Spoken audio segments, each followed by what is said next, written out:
Bismillahirrahmanirrahim. Assalamualaikum warahmatullahi wabarakatuh. Alhamdulillahirabbil alamin wassalatu wassalamu ala asyrafil anbiya'i wal mursalin wa ala alihi wa sahbihi wa man tabi'ahum bi ihsanin ila yaumiddin amma ba'd. Ikhwatul Islam rahimakumullah, para peserta kajian hadis yang dirahmati Allah.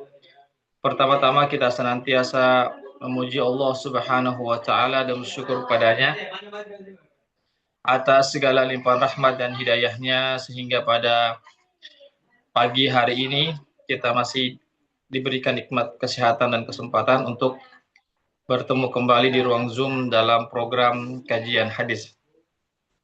Salawat dan salam senantiasa tercurahkan kepada junjungan kita Nabiullah Muhammad sallallahu alaihi wasallam beserta keluarga dan para sahabatnya, para pengikutnya yang tetap setia berpegang teguh kepada sunnah-sunnah beliau dan para sahabatnya hingga hari kiamat kelak. Amin ya rabbal alamin. Ikhwatal Islam rahimakumullah. Insyaallah pada pertemuan kali ini kita melanjutkan kajian hadis kita dari kitab Syarah Riyadhus Shalihin. Ya, an Abi Dzar Jundub bin Junadah ya wa Abi Abdurrahman Muadz bin Jabal radhiyallahu anhuma an Rasulillah sallallahu alaihi wasallam qala ittaqillaha haitsu ma kunta wa adbi sayyi'atal hasanata tamhuha wa khaliqin nasa bi khuluqin hasan. Rawahu Tirmidzi wa qala hadisun hasan. Dari Abu Dzar Jundub bin Junadah dan Abu Abdurrahman Mu'adz bin Jabal, semoga Allah meridhai mereka, dari Rasulullah sallallahu alaihi wasallam bersabda, ya, berkata atau bersabda, ittaqillaha haitsu ma kunta. Bertakwalah kamu kepada Allah dimanapun kamu berada. Ya, wa adbi sayyi'atal hasanata tamhuha, dan ikutilah keburukan dengan kebaikan, dan niscaya kebaikan akan menghapuskan keburukan. Wa khaliqin nasa bi khuluqin hasan, dan bergaullah dengan manusia dengan akhlak yang baik. Ya, jadi pada hadis ini, hadis riwayat Tirmidzi adalah hadis hasan atau hadis yang baik, salah satu hadis yang diterima. Jadi dalam hadis ini ada 3 penggalan kalimat. Yang pertama adalah ittaqillaha haitsu ma kunta. Bertakwalah kamu kepada Allah dimanapun kamu berada. Ya, bertakwalah kamu kepada Allah dimanapun kamu berada. Ikhwatal Islam, a'azakumullah. Ya. Ya, kenapa suara saya tidak suara saya tidak kedengaran ya?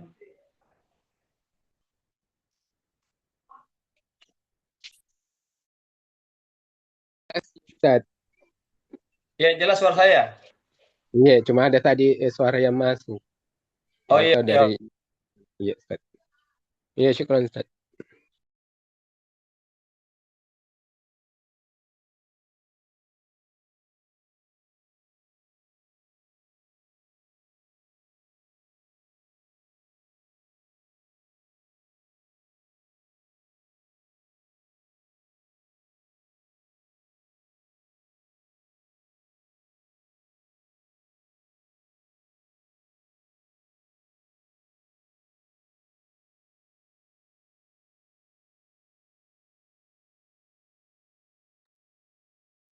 baik, bismillah, alhamdulillah, salatu wassalamu ala rasulillah, wa ba'd. Ya, mohon maaf sebelumnya, saya ganti posisi ini supaya lebih jelas lagi suara saya, insyaallah. Alhamdulillah, wassalatu wassalamu ala rasulillah wa ala alihi wa sahbihi wa man wala, amma ba'd. Ikhwatal Islam rahimakumullah. Ya, kita melanjutkan pembahasan kita dari kitab Syarah Riyadhus Shalihin yang ditulis oleh Syekh Muhammad bin Shalih Al-Utsaimin. Yaitu kita sampai pada hadis yang ke-61 tentang muraqabatullah. Ya, bab tentang muraqabatullah, yaitu pengawasan Allah Subhanahu wa taala. Bunyi hadisnya adalah an Abi Dar Jundub ibni Junada wa Abi Abdurrahman Muaz ibni Jabal radhiyallahu anhuma an Rasulillah sallallahu alaihi wasallam qala ittaqillaha haitsu ma kunta wa atbi'is sayyi'atal hasanata tamhuha wa khaliqin nas bi khuluqin hasan. Rawahu Tirmidzi wa qala hadisun hasan. Ya. Dari Abi Dar Jundub bin Junada dan Abu Abdurrahman Muaz ibnu Jabal, ya semoga Allah meridhai keduanya. Ya, dari Rasulullah Shallallahu Alaihi Wasallam beliau bersabda, ittaqillaha haitsu ma kunta. Bertakwalah kamu kepada Allah dimanapun kamu berada.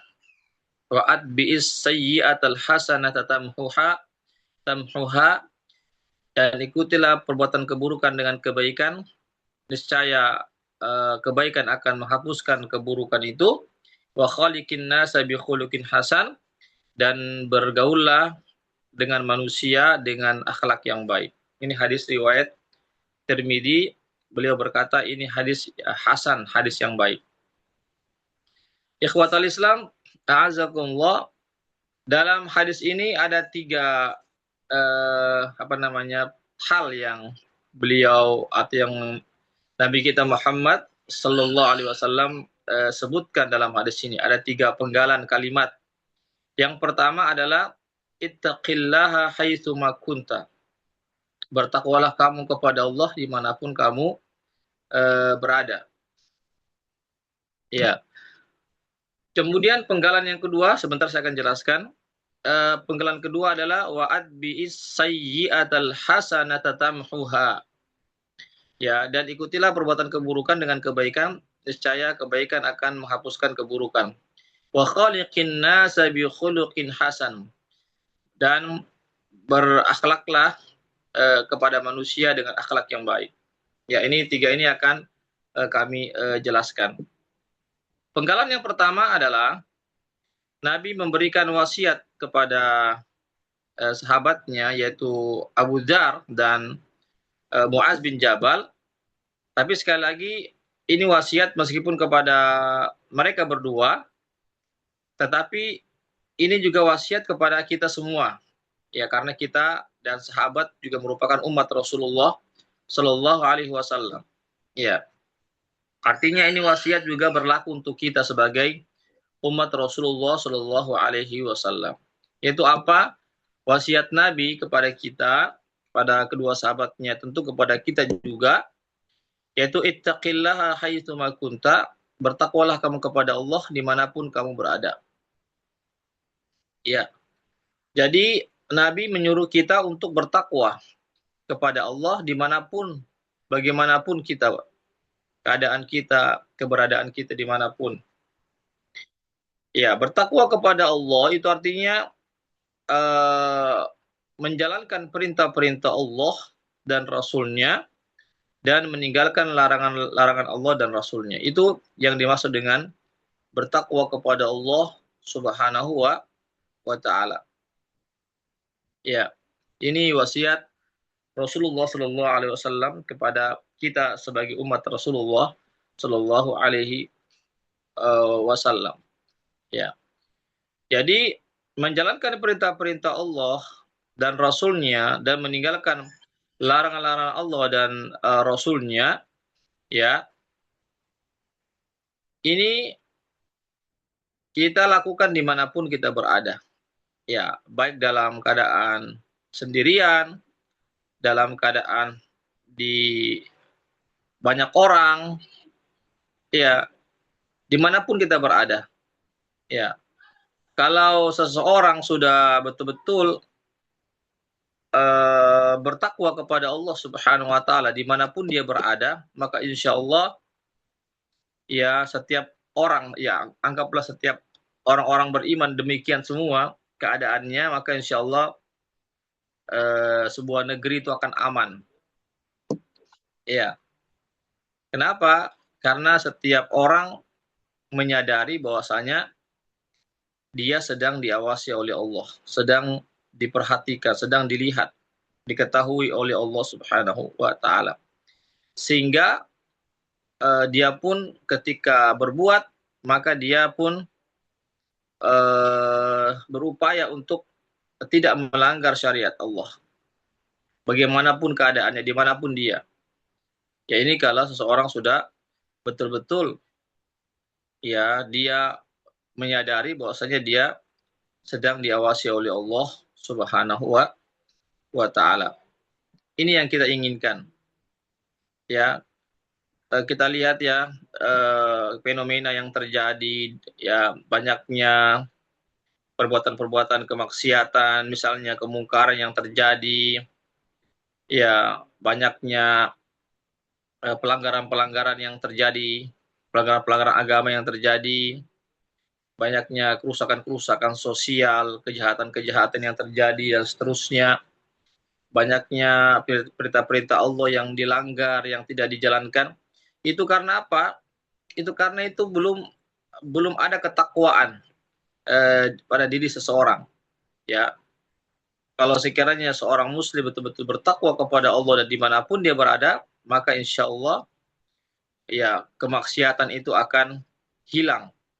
Ya, meskipun barangkali tidak hilang 100%, tapi tingkat ya kemaksiatan, kemungkaran atau perbuatan-perbuatan kejahatan itu akan minim sekali. Ya, meskipun demikian ya namanya manusia pasti ada namanya kesalahan karena kita bukan malaikat ya, kita punya nafsu, ya ada namanya nafsu ammarah yang menyuruh kepada keburukan, ada namanya syaitan yang senantiasa bersama kita, atau syaitan-syaitan yang lainnya yang menggoda kita dari arah depan, belakang dan seterusnya. Ya pasti namanya manusia pasti bersalah, pasti berbuat kesalahan dan perbuatan dosa.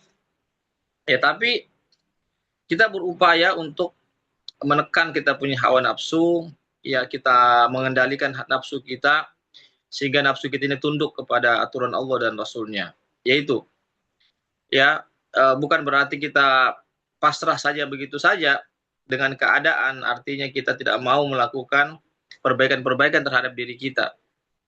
Ya, ini ikhwatul Islam, azakullah. Jadi sekali lagi ya hadis ini sangat menyentuh sekali bagi kita semua, ya bahwasanya kita, siapapun kita, bagaimanapun kita, apapun posisi kita, dimanapun kita, maka hendaklah kita senantiasa bertakwa kepada Allah Subhanahu wa taala, karena dengan ketakwaan inilah kita akan mendapatkan kesuksesan hidup. Kita akan mendapatkan artinya apa namanya keselamatan hidup di dunia ini, lebih-lebih di hari-hari akhirat kelak. Ini ikhwatul Islam azakullah. Yang kedua adalah wa'ad bi'is sayyi'atal hasanata tamhuha, dan ikutilah perbuatan keburukan, perbuatan dosa dengan kebaikan, dengan amal soleh, maka kebaikan atau amal soleh itu menghapuskan perbuatan dosa ataupun kesalahan. Ya, sebagaimana yang saya sampaikan tadi, bahwasanya kita manusia pasti ada kesalahan-kesalahan ya. Ada nafsu, ada syaitan yang menggoda kita. Ya, pasti kita pernah berbuat salah ya, atau sering atau apakah misalnya, yang penting kita tidak akan pernah lepas daripada dosa.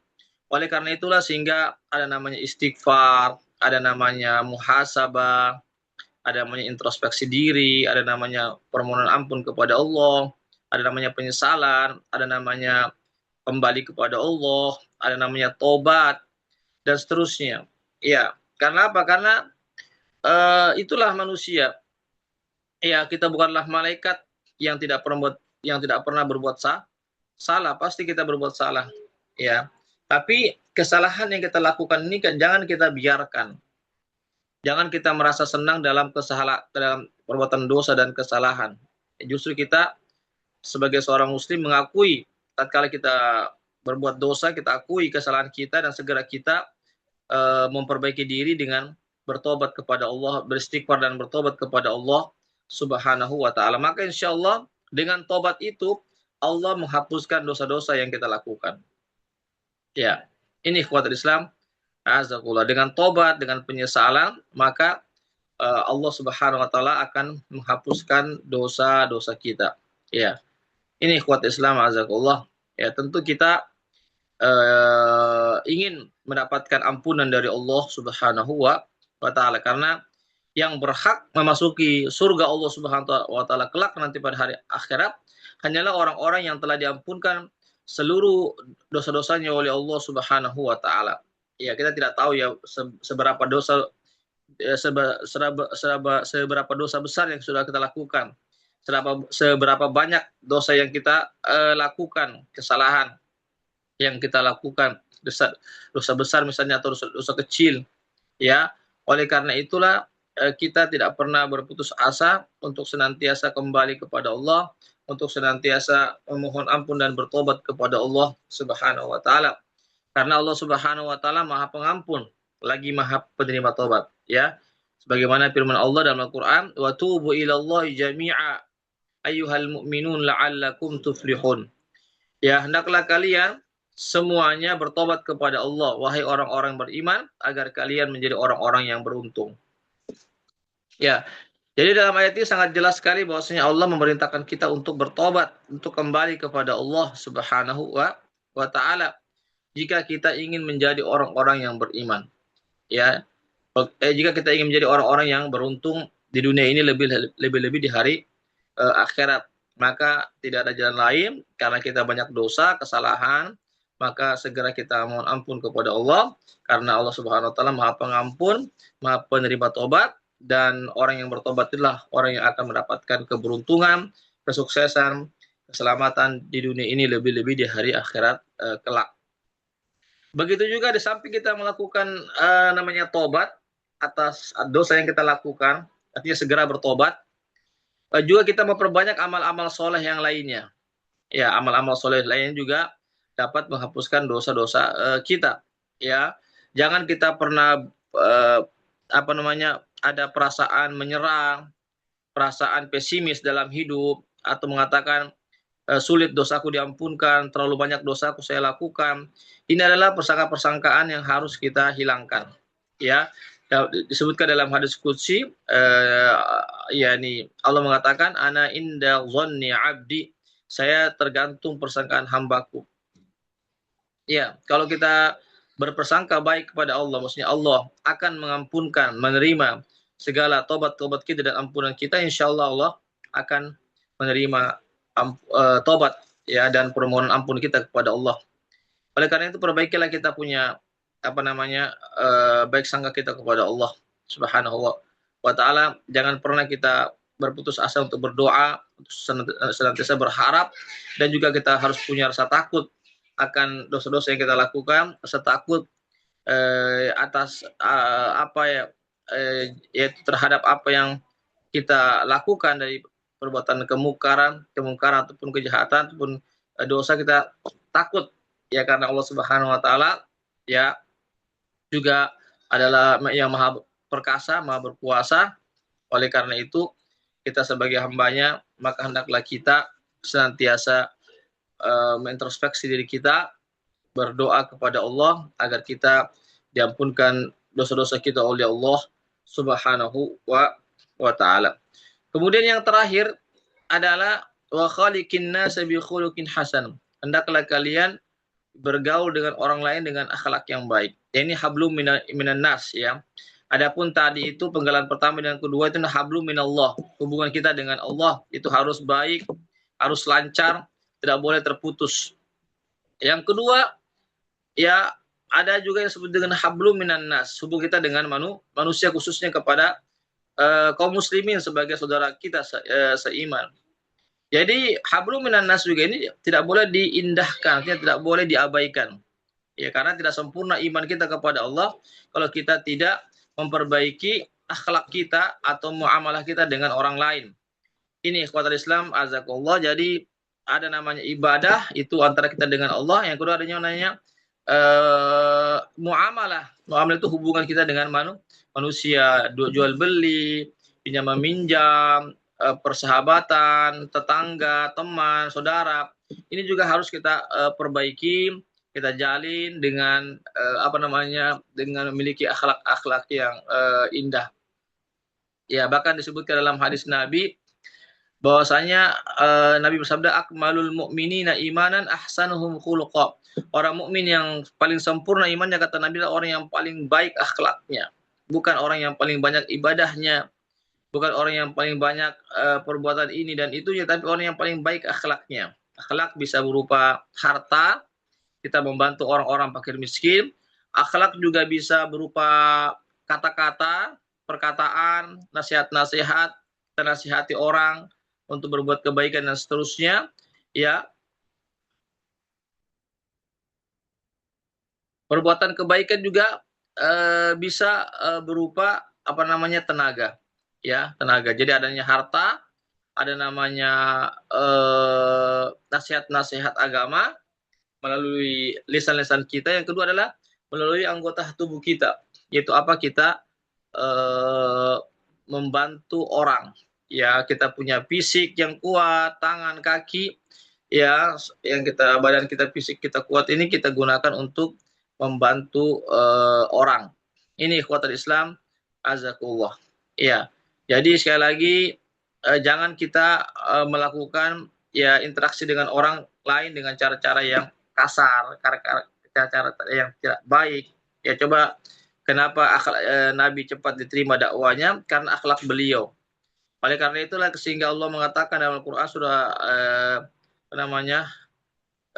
Dalam surah Nun ya atau Al-Qalam ya Nabi Allah Subhanahu wa taala mengatakan wa innaka la'ala khuluqin azim. Ya, sesungguhnya engkau berada di atas apa namanya akhlak yang sangat agung. Ya, dalam ayat ini Allah memuji Rasulullah karena akhlaknya, bukan karena ibadahnya tapi karena akhlaknya. Akhlaknya dengan manusia. Oleh karena itulah maka hendaklah kita menjaga akhlak kita sebaik-baiknya. Ya, hendaklah kita berakhlak dengan akhlak yang baik. Ya, karena inilah yang dinilai oleh Allah Subhanahu wa taala. Di samping akidah kita benar, akidah kita baik, tetapi akhlak kita juga harus baik. Ya, sebagaimana hadis Nabi tadi, wa khaliqin nas bi khuluqin hasan, dan hendaklah engkau bergaul dengan orang lain dengan akhlak yang baik. Ya, jadi ini ada perintah Nabi kepada kita untuk berakhlak yang baik kepada orang lain. Siapa saja orang lain, ya. Apatah lagi kalau dia orang lain itu adalah kaum muslimin, apatah lagi kalau kaum muslimin adalah kerabat kita atau tetangga kita, maka kita tentu lebih berbuat baik lagi kepada mereka. Sekali lagi, kesempurnaan kita bukan dilihat daripada sekedar ibadah kita, puasa kita, haji kita, sholat kita, dan seterusnya, tapi dilihat juga dari interaksi kita kepada sesama manusia, khususnya kepada umat muslim, ya itu yang akan juga dilihat oleh Allah Subhanahu wa taala, ya, karena semuanya itu bernilai ibadah kalau kita kerjakan ikhlas semata-mata, ikhlas niat semata-mata karena Allah Subhanahu wa taala. Demikianlah ikhwatal Islam a'azakumullah terkait penjelasan tentang tiga hal yang Nabi sampaikan kepada kedua sahabatnya, yaitu apa? Bertakwa kepada Allah dimanapun kita berada. Yang kedua adalah kita hendaklah atau wajib mengikuti keburukan itu dengan kebaikan, dengan ya dengan ya mengikuti kebaikan itu, maka kebaikan itu akan menghapuskan perbuatan dosa yang kita lakukan, karena kita bukanlah malaikat, pasti kita banyak berbuat kesalahan dan dosa, tapi Allah SWT sangat mencintai orang-orang yang bertobat dan sangat mencintai orang-orang yang mau membersihkan dirinya. Yang terakhir adalah wa khaliqin nasa bi khuluqin hasan. Ya, dan hendaklah kalian bergaul dengan orang lain dengan akhlak yang baik. Ya, jadi Nabi memberikan barometer ukuran tingginya, sempurnanya iman seorang itu dilihat daripada sejauh mana akhlaknya yang baik kepada orang lain. Demikian apa yang bisa kami sampaikan terkait penjelasan singkat dari hadis ini tentang bab muraqabatullah, yaitu pengawasan Allah Subhanahu wa taala terhadap hamba-hambanya. Ya, sebelum saya tutup, kalau ada yang bertanya dipersilakan.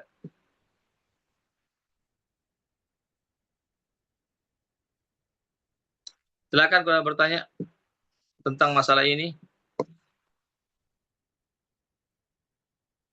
Baik, kalau tidak ada, saya pandang bisa dipahami semua. apa yang kami sampaikan mudah-mudahan kita bisa amalkan dalam kehidupan kita sehari-hari. Tentu semuanya membutuhkan kesabaran serta syukur kita kepada Allah Subhanahu wa taala. Demikianlah apa yang bisa kami sampaikan. Mohon maaf atas segala kekurangannya. Wabillahi taufik wal hidayah. Wassalamualaikum warahmatullahi wabarakatuh.